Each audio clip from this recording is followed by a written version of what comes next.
اللہ کا ایک بندہ تھا، وہ بازار سے گزر رہا تھا، بلکہ اس کی رحمتیں بہانے ڈھونڈتی ہیں، ذرا دیکھیے منظر۔ تو اس نے دیکھا ایک شرابی ہے، وہ گندی نالی پہ گرا ہوا ہے اور گندے پانی سے اس کا منہ گندا ہو رہا ہے۔ انسان کے احترام کے ناطے دل میں ترس جاگا اور اس کو وہاں گندی نالی سے اٹھایا اور اس کا منہ دھویا اور گھر کا رستہ دکھایا۔ خیر شام ہوئی، رات پڑی، جب پچھلا پہر ہوا تو وہ بزرگ جنہوں نے دن کو شرابی کا منہ دھویا تھا تو وہ مسجد میں تہجد پڑھنے کے لیے آئے تو کیا دیکھا کہ وہی شرابی جو دوپہر کو گندی نالی پہ دھت پڑا تھا آج اس بزرگ سے بھی پہلے مصلی پہ کھڑا ہو کے نماز پڑھ رہا ہے۔ تو بڑی حیرت ہوئی کہ یہ تو وہ دن والا شرابی ہے اور میں نے آج اس کا منہ دھویا تھا، نشے میں دھت پڑا تھا۔ تو حیرت کا اظہار کیا تو ہاتف سے آواز آئی، میرے بندے تو نے اس کا منہ دھو دیا تھا، میں نے اس کا دل دھو دیا ہے۔ تو جب بندہ اللہ کے حضور توبہ کرتا ہے، اس کے حضور معافی مانگتا ہے تو پھر وہ کتنا عطا کرتا ہے، اور بندے کے گناہوں کو معاف ہی نہیں کرتا بلکہ اس کے گناہوں کو نیکیوں میں بدل کے رکھ دیتا ہے۔ یہ بندے پر اللہ کی کرم نوازیوں کے برستے رنگ ہیں۔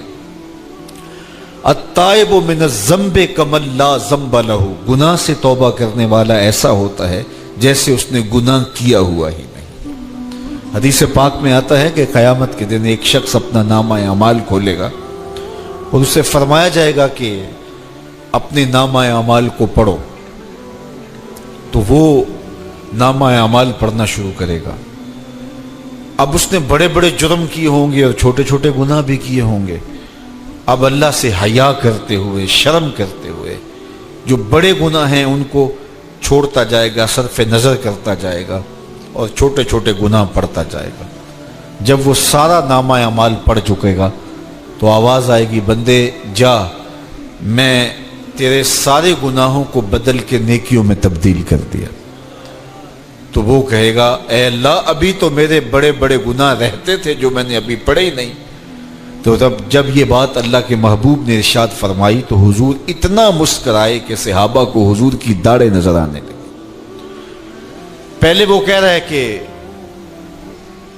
چھوٹے چھوٹے گناہ پڑھتا ہے اور بڑے چھوڑتا چلا جاتا ہے، اور جب یہ اسے پتا چلا کہ ان گناہوں کو بدل کے نیکیوں میں تبدیل کر دیا جائے گا تو وہ کہتا ہے ابھی تو بڑے بڑے گناہ میرے رہتے تھے۔ تو اللہ کی یہ کرم نوازیوں کے رنگ ہے کہ وہ گناہوں کو بدل کے نیکیوں میں تبدیل کر دیتا ہے، اور بندہ جتنا بڑا گناہ گار تھا جب سچے دل سے اس کے حضور توبہ کرنے کے لیے حاضر ہوتا ہے تو پھر اتنا ہی بڑا نیکوکار بن جاتا ہے۔ سیدنا عمر فاروق رضی اللہ تعالی عنہ کا زمانہ تھا اور آپ جانتے ہیں وہ ہاتھ میں درہ رکھتے تھے اور گلیوں میں گشت کیا کرتے تھے رات کو۔ دن کو بھی آپ دیکھتے تو ایک شرابی تھا جو ہاتھ میں شراب کی بوتل لیے آ رہا تھا، اچانک گلی کا موڑ کاٹا تو آگے حضرت عمر آ رہے تھے، ایک دم ڈر گیا اور دل ہی دل میں کہا، اے اللہ حضرت عمر کے قہر سے بچا لے، ساری زندگی شراب نہیں پیوں گا۔ سچی توبہ کر دی اور جلدی سے وہ شراب کی بوتل بغل میں دبا لی۔ اتنے میں حضرت عمر بھی سر پہ پہنچ گئے اور کڑک کے کہا، گرج کے کہا کہ یہ تیرے پاس کیا ہے؟ تو تھی تو شراب۔ اب ڈرتے ہوئے اس نے کہا، حضور یہ سرکہ ہے۔ تو حضرت عمر فرمایا، نکالو۔ اب وہ تھر تھر کانپ رہے اور بغل سے وہ شراب کی بوتل نکالی۔ جب نکالا تو وہ شراب نہیں تھی، سرکہ بن چکا تھا۔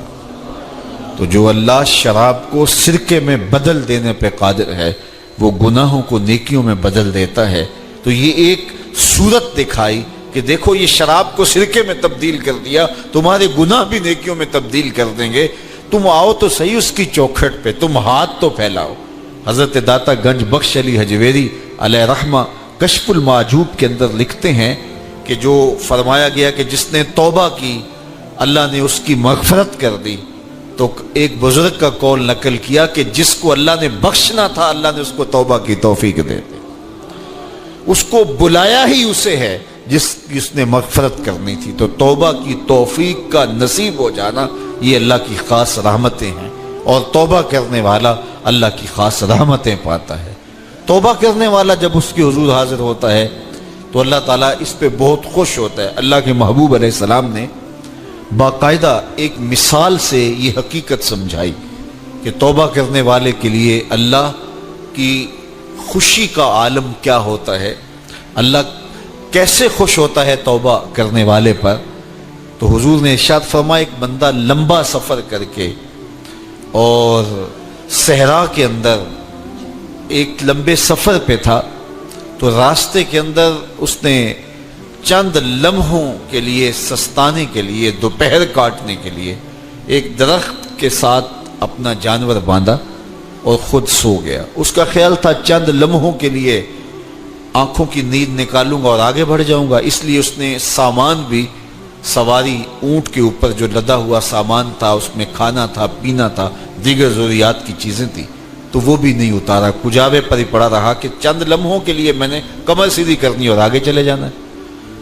تو تھوڑی دیر کے بعد اس کی آنکھ کھلی تو کیا دیکھتا ہے کہ اونٹ ماں ساز و سامان کے غائب ہے۔ تو صحرا میں اونٹ کا گم جانا زندگی گم جانے کے مترادف ہے۔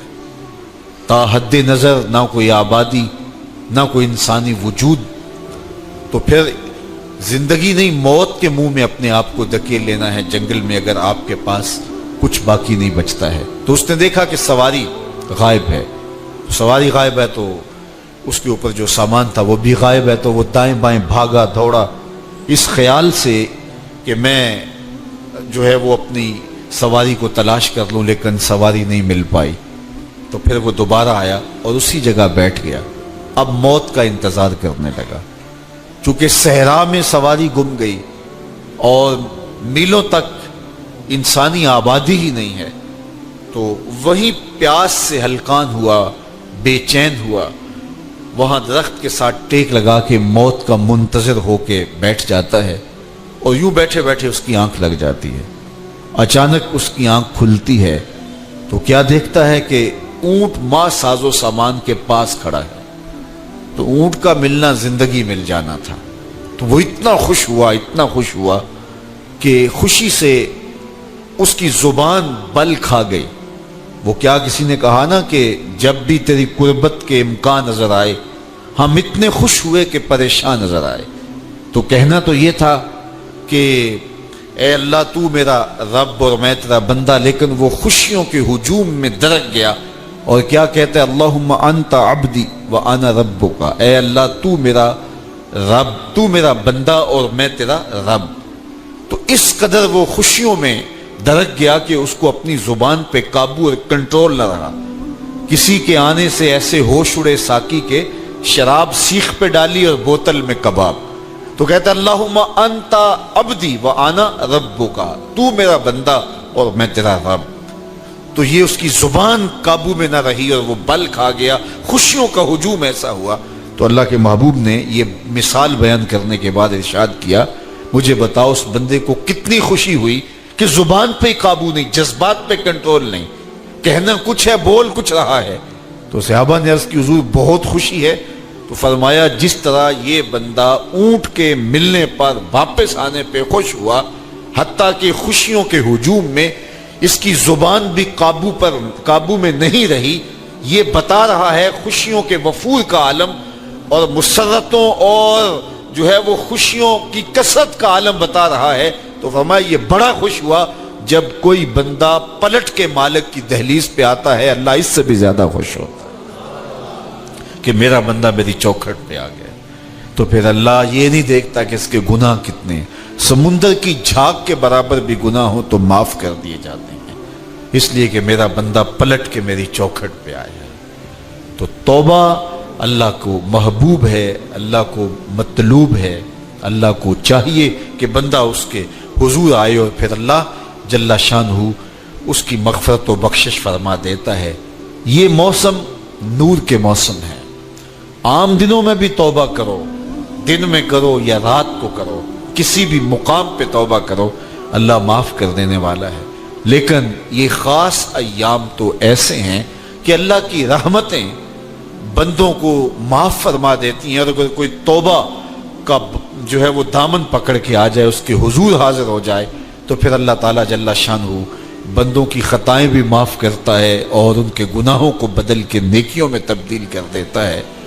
خوش نصیب ہیں وہ لوگ جو ان بابرکت ایام میں اپنی بخشش کا سامان کر لیتے ہیں، اور ان سے بڑا بدبخت بھی کوئی نہیں جو ان سہانے موسموں میں بھی پیاسے رہتے ہیں اور ان موسموں میں بھی ان کی بخشش و مغفرت نہیں ہو پاتی۔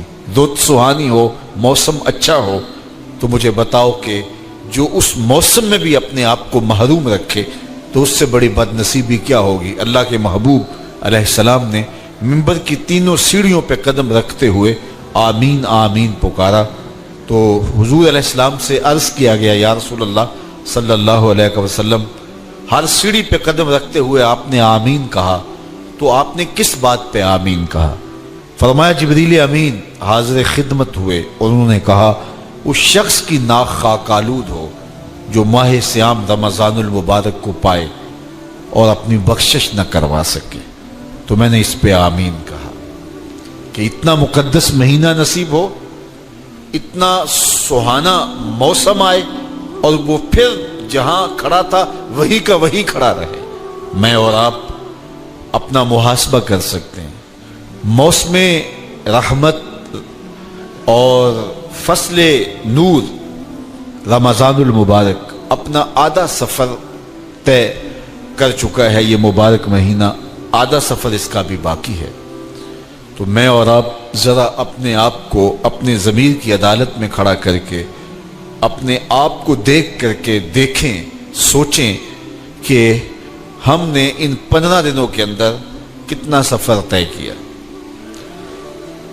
29-30 شعبان کو ہم جہاں کھڑے تھے، کیا ہم آج بھی وہیں کھڑے ہیں یا ہمارا کچھ سفر بہتری کا ہوا ہے؟ اور اگر ہم وہیں کے وہیں کھڑے ہیں تو پھر ابھی وقت ہے ہم بقیہ 15 دنوں میں اللہ کی رضا جوئی کے لیے کوشاں ہو جائیں، ورنہ کتنی بڑی وعید ہے۔ جبریل دعا کر رہے ہیں اور اس پہ حضور آمین کہہ کے مہر لگا رہے ہیں، اس شخص کی ناک خاک آلود ہو جو ماہ صیام کو پائے اور اپنی بخشش نہ کروا سکے۔ مجھے اور آپ کو پتہ ہے کہ ہم کہاں کھڑے ہیں۔ بل الانسان علی نفسہ بصیرہ ولو القی معاذیرہ، انسان خود اپنے آپ کو جانتا ہے کہ میں کہاں کھڑا ہوں، وہ اپنے آپ کو خود دیکھتا ہے۔ ایک تو فیصلہ قیامت کے دن ہوگا، نامہ اعمال تولے جائیں گے اور نامہ اعمال کے تلنے کے بعد پتہ چلے گا نیکیاں کتنی ہیں اور برائیاں کتنی ہیں۔ لیکن ایک ہم اپنے ضمیر کے اندر ترازو گاڑ کر کے اپنے عمل تول سکتے ہیں اور ہمیں پتہ ہے ہم نے نیکیاں کتنی کی، ہمیں پتہ ہے ہم نے برائیاں کتنی کی۔ جو نیکیاں کی ان میں اللہ کی رضا کے لیے کتنی کی، لوگوں کے دکھاوے کے لیے کیا کیا، خواہش نفس کے لیے کیا کیا، لوگ اس کو نیکی سمجھتے رہے لیکن ہم تو سمجھتے ہیں وہ نیکی ہے کہ نہیں ہے۔ اس طرح جو برائیاں کی وہ تو برائیاں ہیں۔ تو میں اور آپ اپنے ضمیر کی عدالت میں ترازو گاڑ لیں اور اپنے اعمال کو ابھی تول لیں۔ فرمایا گیا حاسبو قبل ان تحاسبو، قبل اس سے کہ تمہارا حساب کیا جائے تم اپنا حساب پہلے ہی کر لو۔ تو اپنے اندر کی ستھرائی، اپنے اندر کی پاکیزگی۔ ایک مفسر نے بڑی خوبصورت خسارے کی بات کی، وہ کہتا ہے کہ خسارہ یہ ہے کہ ایک شے کو ایک حسن دیا گیا ہے، دوسرے حسن سے اسے محروم رکھا گیا ہے، تو وہ شے کہتی ہے کہ میں خسارے میں۔ مثال کے طور پہ یہ پھول ہی ہیں، ان میں خوشبو ہے لیکن روشنی نہیں ہے، اندھیرے میں رکھ کے چراغاں نہیں کیا جا سکتا۔ چاند میں روشنی ہے لیکن خوشبو نہیں ہے، تو چاند کہتا ہے میں خوشبو کے خسارے میں ہوں، پھول کہیں گے میں روشنی کے خسارے میں ہوں۔ اسی طرح بلبل کہتے ہیں میری آواز میں تو جادو ہے لیکن میرے پنجوں میں زور نہیں ہے۔ شیر کہتا ہے میرے پنجوں میں تو زور ہے لیکن میں اڑنا نہیں جانتا۔ کوئل کہتی ہے میری آواز میں تو جادو ہے لیکن رنگ میرا کالا ہے۔ مور کہتا ہے میرا رنگ بڑا سونا لیکن میرے پاؤں بدصورت ہے۔ ہر شے کسی نہ کسی طرح خسارے میں۔ انسانوں کو دیکھ لیں، ایک بچے سے پوچھ لیں، وہ کہتا ہے میرے پاس بچپنے کی معصومیت تو ہے تو لیکن میرے پاس جوانی کا زور نہیں ہے۔ ایک جوان سے پوچھیں، وہ کہتا ہے میرے پاس جوانی کا بانک پن تو ہے لیکن میرے پاس بڑھاپے کے تجربے نہیں۔ ایک بوڑھے سے پوچھیں، وہ کہتا ہے میرے پاس بڑھاپے کے تجربے تو قطار اندر قطار ہیں لیکن میرے پاس اب بچپنے والی معصومیت نہیں رہی۔ وہ اپنی خوشی سے آنا، وہ اپنی خوشی سے جانا۔ اقبال نے کہا تھا جنبش زنجیر در سے لطف آتا تھا مجھے، کوئی کنڈا بھی ہلا کے چلا جاتا تو اس سے بھی بچہ لطف کشید کرتا ہے۔ آج تو نغمے نہیں نہ بہلاتے، اس وقت وہ زنجیر کا ہلنا بھی طبیعت کے اندر ایک کیفیت پیدا کر دیتا تھا۔ اپنے جل جانے کا بھی احساس نہیں تھا، جلتے ہوئے شعلوں کو چھیڑا کرتے تھے۔ اب تو ایک آنسو بھی باعث رسوائی ہے، بچپن میں جی بھر کے رویا کرتے تھے۔ آج دنیا چاند پہ پہنچنے کے لیے بے چین ہے، کیسا زمانہ تھا جب خود ہی چاند ہوا کرتے تھے۔ آج دنیا عالی نسب محال بنا کر کے بھی اتنی تسکین نہیں پاتی، لیکن کیسا زمانہ تھا کہ گلی میں کوئی ریت پھینک جاتا تو بچہ پاؤں کے اوپر ریت تھپک پھر ہولے سے پاؤں نکال لیتا، اگر وہ گھروندہ بچ جاتا تو اتنی خوشی ہوتی۔ آج کوٹھی اور محل بنا کر بھی اتنی خوشی نہیں ہوتی جو دن میں کئی مار نصیب ہوتی تھی۔ وہ کاغذ کی کشتی، وہ بارش کا پانی، وہ رنگ ہی اور تھا، زمانہ ہی اور تھا۔ تو وہ کہتا میرے پاس تجربے تو قطاروں میں ہیں، لیکن کیا کروں، میرے پاس اب بچپنے کی وہ معصومیت نہیں رہی، لہٰذا میں خسارے۔ اس طرح ہر شے کسی نہ کسی طرح خسارے۔ ایک عالم کہتا ہے کہ میرے پاس علم کا نور تو ہے لیکن میرے پاس سحری کے سجدے نہیں ہیں۔ ایک شب زندہ دار کہتا ہے میرے پاس سحری کے سجدے تو ہیں لیکن میرے پاس علم کا جمال نہیں ہے۔ ایک خوشگلو شخص کہتا ہے میرے پاس جو ہے وہ گلے کا جمال تو ہے لیکن میرے پاس تحقیق کا وہ جوہر نہیں ہے۔ اور ایک محقق کہتا ہے میرے پاس تحقیق کے آبگینے اور تحقیق کے جو ہیں وہ میدان میں میرے پاس شاہ سواری تو ہے، لیکن کیا کروں، تحقیق میرے اندر ہی ہے، میرے لہجے کے اندر وہ آواز میں وہ بانک پن نہیں ہے کہ میں اپنی بات کو لوگوں تک اچھے انداز سے پہنچا سکوں۔ تو ہر شے کسی نہ کسی طرح خسارے میں ہے۔ کسی کو کسی شے کا خسارہ، کسی کو خوشبو ہے روشنی کا خسارہ، کسی کے پاس روشنی ہے خوشبو کا خسارہ، کسی کے پاس علم ہے لیکن اس کو جو ہے وہ آواز کا خسارہ، کسی کے پاس آواز ہے لیکن اس کو علم کا خسارہ، کسی کے پاس بچپن ہے تو بڑھاپے کا خسارہ، بڑھاپا ہے تو بچپنے کا خسارہ۔ ہر شے کسی نہ کسی طرح خسارے میں ہے۔ لیکن پھر خود ہی کہتا ہے اگر تمہیں شوق ہو کوئی ایسی ذات بھی دیکھیں جس میں کوئی خسارہ نہ ہو، حسن کی ساری شوخیاں، جمال کے سارے کرینے، اگر ایک پیکر میں دیکھنے کا شوق آ جائے تو کہتا آؤ مدینے کی گلی میں آ جاؤ، رب نے ایک محمد ایسا بنایا ہے جس میں کوئی شے چھوڑی نہیں، سارے حسن اکٹھے کر دیے۔ حسن یوسف دم عیسیٰ ید بیضا داری، ہما دارند آنچ خوباں تو تنہا داری۔ تم نے پھوٹتے ہوئے جھرنوں کا حسن دیکھا ہوگا، تم نے بہتی ہوئی ندیوں کا جمال کشید کیا ہوگا، تم نے پربتوں پر اگے ہوئے جو ہے وہ درختوں کا لطف اٹھایا ہوگا، تم نے ساون کے موسموں میں سرمئی بادلوں کا مزہ لیا ہوگا، برستی برکھا کا لطف بھی اٹھایا ہوگا، تم نے جو ہے وہ مرغزاروں، لالا زاروں، کوساروں، جوئے باروں کا لطف بھی اٹھایا ہوگا۔ لیکن یہ سارے حسن ایک پیکر میں دیکھنے کا شوق ہو تو اللہ تعالیٰ فرماتا ہے میں نے اس کے لیے ایک ہی ذات بنا دی۔ حسن کائنات کو اگر اکٹھا کیا جائے تو مجموعے کا نام محمد عربی صلی اللہ علیہ وسلم۔ تو ہر شے خسارے میں ہے الا الذین آمنوا وعملوا الصالحات وتواصوا بالحق وتواصوا بالصبر۔ اب ہر خسارے میں، خسارے سے بچے گا کون؟ جس کے پاس چار دولتیں، الا الذین آمنوا وعملوا الصالحات وتواصوا بالحق وتواصوا بالصبر۔ پہلی چیز ایمان ہے جس کے پاس، کیونکہ ایمان سب سے بڑی متاع ہے۔ ایک شخص کے پاس دنیا کی ہر دولت موجود ہے، ہر آسودگی موجود ہے، جو خواہش کرتا ہے پوری ہوتی ہے، لیکن اس کے پاس دولت نہیں ہے، وہ کوڑی کا شخص نہیں ہے۔ ایک شخص کے پاس جھونپڑی ہے، رہنے کے لیے مکان بھی نہیں ہے، لیکن اس کی حالت یہ ہے کہ سینہ ایمان سے جگمگا رہا ہے، تو وہ خوش نصیب ہے زمانے کا۔ سب سے بڑی دولت اس دنیا پہ، چڑیا بھی جانتے یہ پھول کھلا ہے، لیکن رقص بسمل کے تماشے تو بلبل ہی کرتی ہے۔ تو ایمان جاننے کا نام نہیں ہے، ایمان ماننے کا نام۔ جاننے کو ابو جہل بھی جانتا، جاننے کو باقی کفار اور اہل کتاب بھی جانتے تھے۔ الذین آتیناہم الکتاب یعرفونہ کما یعرفون ابناءہم، جس طرح بیٹوں کو جانتے اسی طرح جانتے تھے، پتہ تھا انہیں یہ کون ہے، لیکن جانتے تھے، مانتا تو جناب ابو بکر ہی تھا، مانتے تو جناب عمر خطاب ہی تھے نا، مانتا تو مولا کائنات ہی تھے نا۔ تو اصل ماننے کا نام ایمان ہے، جاننے کا نام ایمان نہیں ہے۔ تو اب ایمان کا سادہ مفہوم کیا ہوا کہ حضور کی ذات سے وابستگی کا نام ہے، دل بستگی کا نام ایمان، روحی اور قلبی تعلق اور نسبت کا نام ایمان، حضور سے وابستہ ہو جانے کا نام ایمان۔ وہ ایک زمانہ تھا،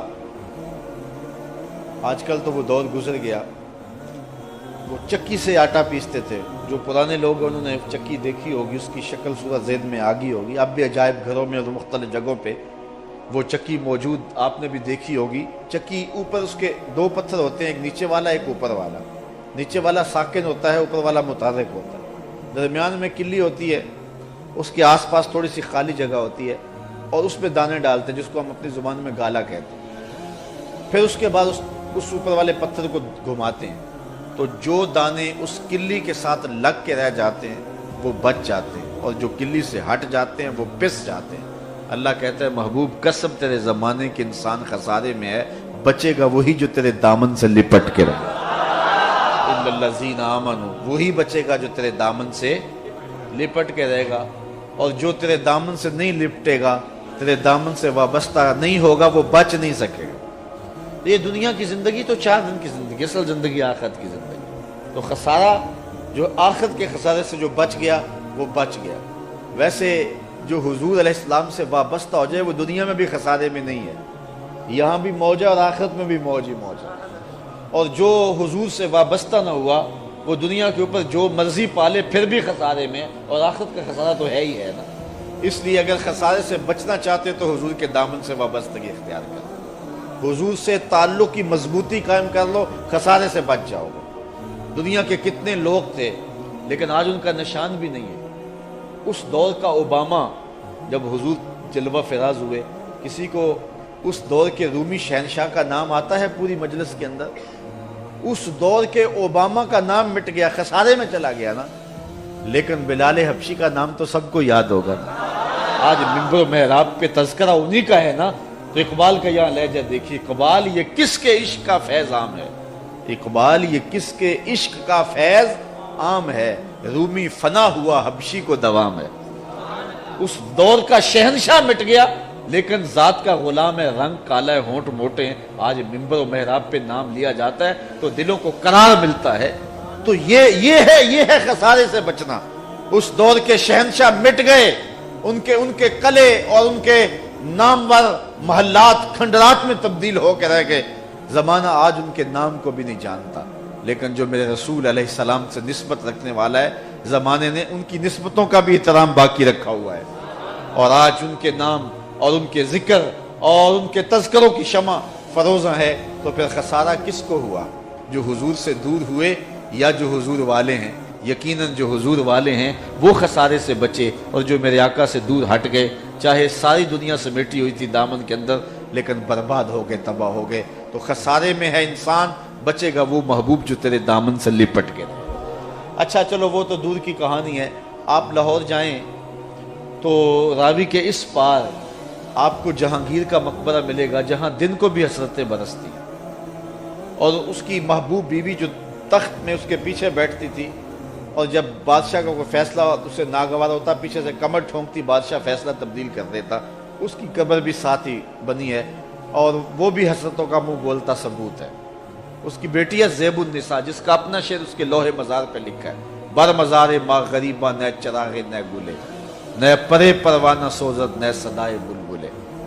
ہم غریبوں کی قبر پہ نہ کوئی چراغ جلانے آئے گا، نہ کوئی پھول ڈالنے آئے گا، نہ کسی پروانے نے پر جلانے، نہ کسی بلبل نے گیت گانے۔ یہ راوی کے اس پار کی کہانی، یہ دنیا داروں کی کہانی ہے۔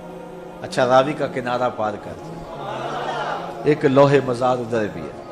اللہ اکبر! یہ دیکھو خسارے سے بچنے والے لوگ، خسارے والے لوگوں کی قبر کے اوپر جانوروں کی بینٹیں پڑی ہیں، جا کے دیکھ لو۔